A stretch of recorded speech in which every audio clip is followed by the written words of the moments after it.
Online জুয়া ও মাদক থেকে তরুণ সমাজকে নিবৃত্ত করা না গেলে সামাজিক অবক্ষয় ও কলুষতা চরম আকার ধারণ করবে বলে মন্তব্য করেছেন সমাজ কল্যাণ মন্ত্রী doctor AZM Zahid Hossain.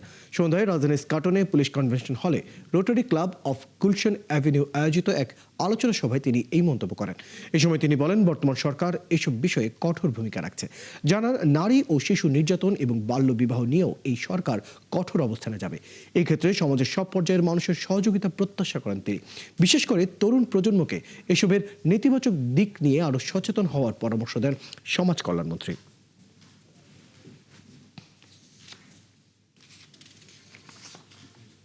Offline and online gambling is a dangerous problem for the incoming generation.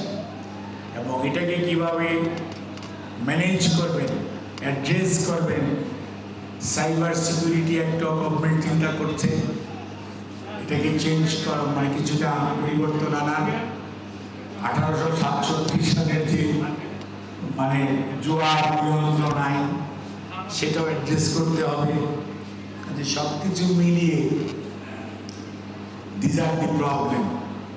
এই প্রবলেমগুলো যদি আমরা সমাজ থেকে আস্তে আস্তে দূরে ঠেলে দিতে পারি, তাহলেই দেখা যাবে দেশ সামনের দিকে ভালো মতন চলবে। তাহলেই চাঁদাবাজি, সন্ত্রাসী, দখলদারি এগুলো থাকবে না।